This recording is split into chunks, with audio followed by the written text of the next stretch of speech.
अभी ये पूरे देश के बेरोजगार युवाओं का कैंपेन नहीं है। अभी सिर्फ एसएससी सीजीएल के जो डिजर्विंग कैंडिडेट्स हैं, जो आपकी हर तरह की कट ऑफ को बीट करने को तैयार है, सालों साल तैयारी कर रहे हैं, हर साल तैयारी करते हैं वो, और आप एक भी साल की वैकेंसी को भर नहीं रहे हो, अभी तक वैकेंसी को क्लियर नहीं कर रहे हो। 2017 के बाद अभी तक आपका 2018 का डॉक्यूमेंट वेरिफिकेशन चल रहा है, 2019 का आपने मेंस का रिजल्ट निकाला है। तो आप सोचो, अभी आप 2017 का निकालने के बाद आज 2018, 19, 20 और 21 के जो प्रिपरेशन कर रहे हैं बच्चे, 4-4 साल उनको रिजल्ट नहीं मिल रहा है, 4-4 साल वो कैसे करेंगे? अब ये वो बच्चे नहीं है कि सिर्फ ग्रेजुएशन करने के बाद आपसे रोजगार देने की मांग कर रहे हो या बिना स्किल होने के बावजूद आपसे चिल्ला रहे। ये सारे बंदे डिजर्विंग कैंडिडेट्स हैं, ये सारे बंदे 200 में से 200 लाने वाले भी बहुत सारे बच्चे हैं। वो ऐसे बच्चे हैं, वो एग्जाम के लेवल से नहीं घबरा रहे।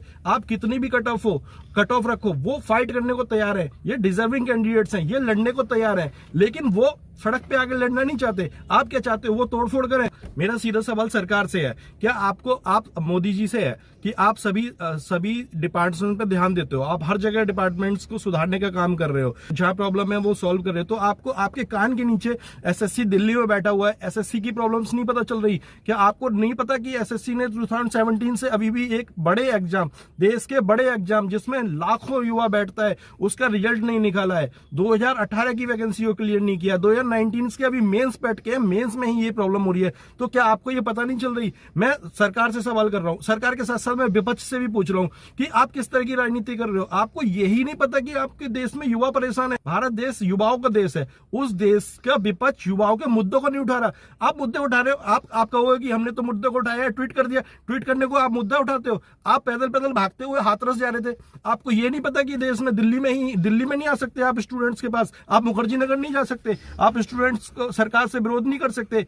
आम आदमी पार्टी की बात करूं या कांग्रेस की बात करूं या सपा की बात करूं या किसी भी पार्टी की बात करूं, मैं इतनी बड़ी बड़ी पार्टियां हैं देश में, क्या सरकार अगर काम नहीं कर रही, सरकार युवाओं की बात नहीं सुन रही है? हैशटैग ट्रेंड कराना कितना मुश्किल होता है, उसको हैशटैग को इतने दिनों से युवा ट्रेंड करा रहे हैं अपनी पढ़ाई लिखाई छोड़ के बेचारे, और उनके टीचर भी इसमें लगे हुए हैं। तो क्या आपको दिखाई नहीं दे रहा? आप विपक्ष में होने के बावजूद आप क्या कर रहे हो? विपक्ष का तो काम ही यही होता है कि सरकार अगर कोई काम सरकार तो 5 साल चलेगी, आप उसको हटा नहीं सकते हंगामा करके, लेकिन विपक्ष का काम ही यही होता है कि सरकार कोई ढंग से काम नहीं कर रही तो उस सरकार को वो काम करवाने के लिए सही से काम करे या उस प्रॉब्लम को रेक्टिफाई करे, सरकार को दबाव में लाने का काम विपक्ष का है। लेकिन विपक्ष को ये मुद्दे ध्यान ही नहीं है। विपक्ष को याद आएगी सिर्फ इलेक्शन में, जहां जिस जगह के इलेक्शन होगा वहां विपक्ष पहुंच जाएगा, वहां पे हंगामा करेगा। लेकिन युवा मुद्दा उठा रहे हैं उसमें क्या कर रहे हैं? ट्वीट कर दिया और जिम्मेदारी खत्म। जिग्नेश मेवानी ने गुजरात से ट्वीट कर दिया, उसकी प्रॉब्लम खत्म हो गई। जिग्नेश मेवानी अपना नेता बनना चाहते हो, कोई प्रॉब्लम नहीं है, आप नेतागिरी करो। आप हर बात के लिए दिल्ली भागाते हो, आप क्यों नहीं आए दिल्ली युवाओं के रोजगार की? हार्दिक पटेल की बात करूं, क्यों नहीं आए? कन्हैया कुमार कहां चला गया, क्यों नहीं आ रहा? राहुल गांधी क्यों नहीं आ रहे हैं? उन्हें दिल्ली में युवाओं से मतलब नहीं है। आपको क्या लग रहा है, यूपी के युवा नहीं है क्या एसएससी सीजीएल में? मायावती जी से पूछ रहा हूं मैं, कहां हो आप? मैं अखिलेश यादव से भी पूछ रहा हूं, कहां हो आप? मैं आरएलडी के नेताजी से भी पूछ रहा हूं, कहां हो आप? आप ठीक है किसान आंदोलन में सहयोग कर रहे हो, लेकिन ये भी तो युवा है, इनकी भी तो सुन लो। और मैं बीजेपी सरकार या बीजेपी के नेताओं से भी पूछ रहा हूं कि भाई आप युवाओं के मन में क्यों जहर घोल रहे हो? क्या आपको नहीं दिख रहा? आज ये एसएससी सीजीएल का युवा है सिर्फ जो ट्रेंड कर रहा है, ये बहुत ही डिजर्विंग कैंडिडेट्स हैं, ये बहुत ही डिजर्विंग युवा हैं। ये वो युवा नहीं है जो उल्टी सीधी पढ़ाई करके रोजगार मांग रहे हो या बिना डिग्री के रोजगार मांग रहे हो। डिग्री के बावजूद, टेक्निकल डिग्री में भी क्वालिफाइंग एग्जाम देने के बावजूद, बहुत अच्छी परसेंटेज बनाने के बावजूद, मेरिट लिस्ट क्वालिफाई करने के बावजूद भी इनकी वैकेंसी क्लियर नहीं हो रही 4-4 साल से।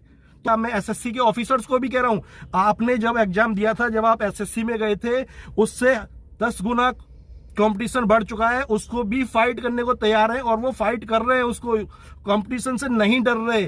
आप जितने नंबर लाने के लिए बोलते हो उतना आ रहे हैं, फिर भी आप उनको अड़ंगे पे अड़ंगे लगा रहे हो, उनकी भर्तियां नहीं कर रहे हो। जहां वैकेंसियां 14-15 हजार होती थी वो 6-7 हजार कर दी आपने, आप उनको भी हर साल फिल नहीं कर रहे हो। आप 2017 के बाद आपने अभी तक एसएससी सीजीएल की वैकेंसी क्लियर नहीं करी है। तो मैं बीजेपी के नेताओं से भी ये पूछना चाहता हूं कि बीजेपी के नेताओं को वोट नहीं चाहिए क्या?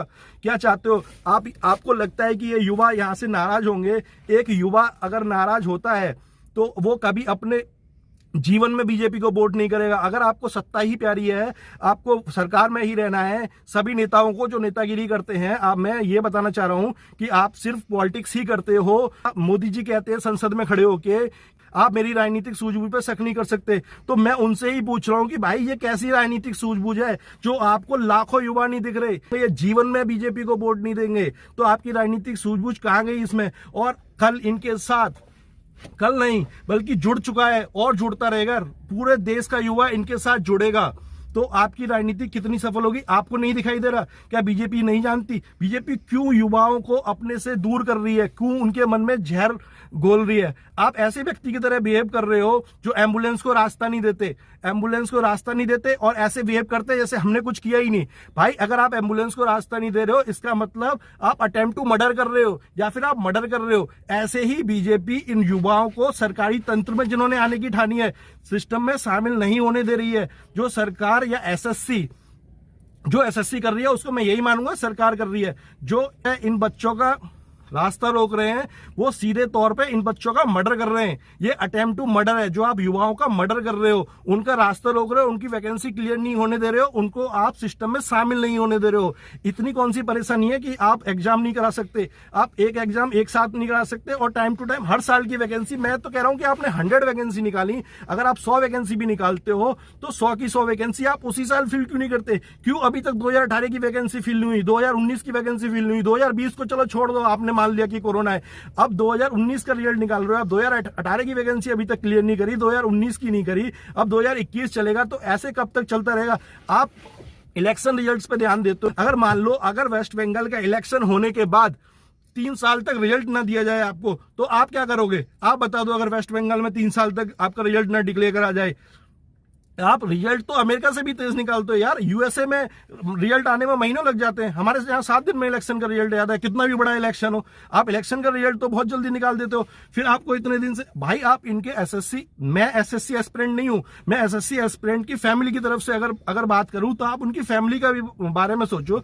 जो बच्चा 15 साल की एजुकेशन के बाद ग्रेजुएशन करता है, ग्रेजुएशन में भी एग्जाम अगर किसी ने एंट्रेंस एग्जाम के लिए तैयारी की है तो 1-2 साल वहां लग जाते हैं। 4 साल की ग्रेजुएशन करता है, 3 साल की ग्रेजुएशन करता है, उसके बाद 3-3, 4-4 साल आप उसका रिजल्ट नहीं निकाल रहे हो। जो डिजर्विंग कैंडिडेट है, जो फर्स्ट ईयर में ही अटेम्प्ट क्लियर कर सकता था, उसको भी आपने 4 साल लगवा दिए। उसको भी पता नहीं है कि उसका होगा या नहीं होगा। वो क्या जवाब देगा? मोदी जी आपको कोई बात नहीं, आप 2-3 साल वेस्ट कर दोगे तो एक युवा, जो युवा है जिसको अपना कैरियर सेट करना है, उसकी आप 3-4 साल वेस्ट कर रहे हो। गोल्डन ईयर्स आप उसके वेस्ट कर दे रहे हो। आप क्या कर रहे हो? आप उनका मर्डर ही कर रहे हो सीधे सीधे। आप मुखर्जी नगर में उन बच्चों की हालत तो जाके देखो, उनको दुनिया का नहीं पता। वो सिर्फ अपनी तैयारी पे, अपने एग्जाम्स में लगे पड़े हैं। बेचारे एक एक कमरे में 4-4 रह रहे हैं यार, खाने पीने के नॉर्मल चीजें खा पी के गुजारा कर रहे हैं। सब बच्चे सक्षम नहीं है, घर से थोड़े बहुत पैसे आते हैं उसमें गुजारा करते हैं। बहुत सारे इतने गरीब माँ बाप के बच्चे हैं कि दिल्ली में रख के उनको तैयारी कराना इतना बड़ा हेडेक है माँ बाप के लिए। उनके माँ बाप भी झेल रहे हैं, इस भरोसे में है कभी मेरे बच्चे की जॉब लगेगी। बच्चा भी इस भरोसे में है कि कभी मैं बूढ़े माँ बाप की लाठी बनूंगा, उनका सहारा बनूंगा। लेकिन सरकार है भाई साहब, एक हैशटैग को ट्रेंड करा रहे हैं इतने दिन से बच्चे, तब भी नहीं सुन के दे रही है। अब ये देख लीजिए, यूजीसी नीट का एग्जाम होता है, आईबीपीएस का एग्जाम होता है, ये भी तो एग्जाम कंडक्ट कराते हैं और 1 साल के अंदर अंदर ही पूरी ज्वाइनिंग भी मिल जाती है। तो आपको कहाँ दिक्कत आ रही है? मतलब आप ज्वाइनिंग नहीं करवा सकते बस। प्लस आप ये देखिए कि जो और बाकी दूसरे कमीशन हैं, जैसे आईबीपीएस, टीसीएस वो कराती है, ऑर्गेनाइज कराती है, वो भी तो पूरा एक प्रोसेस से कराती है कि पूरा उसे 1 साल के अंदर अंदर ज्वाइनिंग भी देनी है, नोटिफिकेशन भी निकालनी है, एग्जाम भी कराना है, रिजल्ट भी चेक करना है। लेकिन आपका पता नहीं चेक, आपके पास तो गवर्नमेंट की पावर है, आप गवर्नमेंट कमीशन हो एक, आप एक एग्जाम प्रॉपर टाइमिंग पे नहीं करा पा रहे, रिजल्ट उसका नहीं दे पा रहे। तो आप ये सोचिए 4 साल कोई कम नहीं होते। अगर कोई 22-23 साल का युवा अपने 4 साल लगाता है, 26 साल, और जनरल कैटेगरी के लिए जहां 27 साल 28 साल आखिरी एज होती है, तो अगर एक बंदा एक एग्जाम में 4-5 साल बर्बाद कर देगा और उसमें उसका एट द एंड उसे पता लगता है उसका सिलेक्शन नहीं हुआ, तो उसकी पूरी तरह से लाइफ खत्म है। वो कहाँ जाएगा? अब वो प्राइवेट में अपना करियर स्टार्ट करेगा। 4 साल तो उसके बर्बाद हो गए, ना वो अपना कोई बिजनेस कर सकता, ना कहीं दूसरे कॉर्पोरेट में घुस सकता।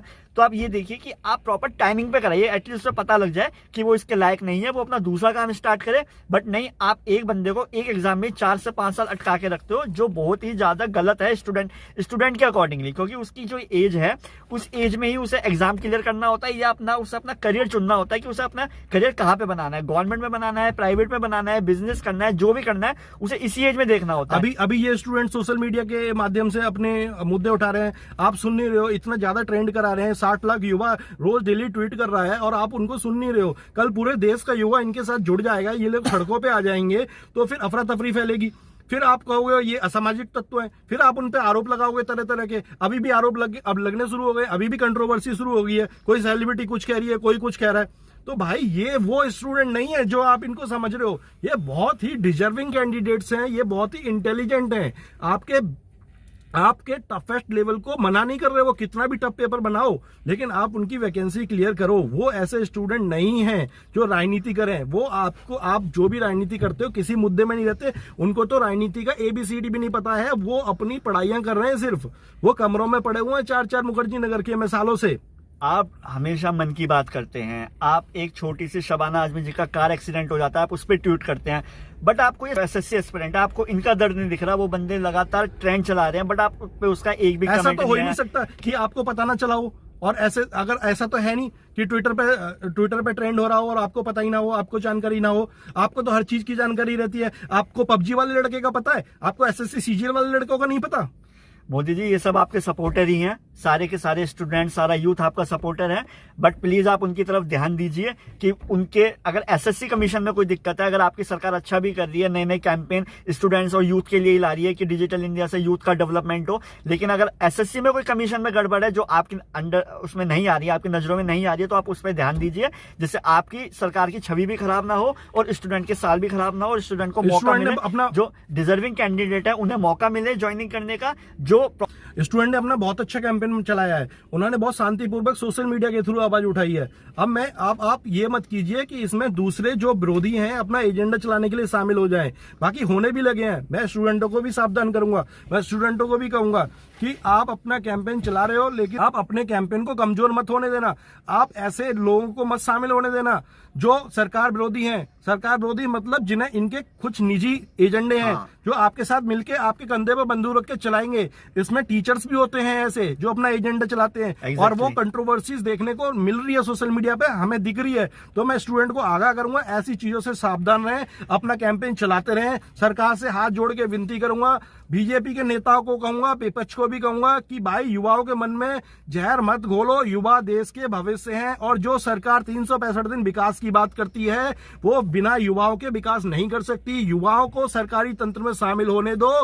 जो डिपार्टमेंट, जो कंपनीज सरकारी आज आपको बेचने की जरूरत पड़ रही है, वो युवा अगर आप उन्हें शामिल करोगे इतना बेहतर चलाएंगे कि वो प्रॉफिट में आएगी। तो मैं कह रहा हूं जल्दी से जल्दी इन युवाओं की बात को सुनो, और SSC को सुधार करने की जरूरत है, युवाओं से माफी मांगने की जरूरत है SSC को। और जो SSC एस्पिरेंट्स हैं, जो यूथ है, स्टूडेंट है, मैं उन्हें एक बात लास्ट में कहना चाहता हूं कि आप भी सावधान रहिए, आप उन लोगों के प्रोपेगेंडा में मत फंसिए। जो ये खाली हमारा एक यूथ की लड़ाई है कि आप बेरोजगारी खत्म करिए। अब कुछ लोग क्या है जो विपक्ष वाले हैं या कुछ जो प्रोपेगेंडा बनाते हैं, वो आपको स्पेशली इस मुद्दे से भटका के दूसरे मुद्दों पर ले जाएंगे कि सरकार एक सरकार जो फासिस्ट सरकार है, तो आप उन पर ध्यान मत दीजिए। आज आपको हमारी बातें थोड़ी पोलाइटनेस कम लग रही होगी, लेकिन दोस्तों क्या करें, जब युवा, पूरे देश का युवा एक युवा देश है, और इतना परेशान युवा को देखता हूं, आप उनकी समस्या देखेंगे ना, आपकी आंखों में आंसू आ जाएंगे। आप मुखर्जी नगर जाके देखेंगे। तो हम हाथ जोड़ से सरकार से विनती करते हैं कि जल्दी से जल्दी युवाओं की बात को सुनो और उनकी प्रॉब्लम्स को रेक्टिफाई करो। ये देश का भविष्य है। इसी के साथ हम बस वीडियो का एंड करते हैं। धन्यवाद मित्रों।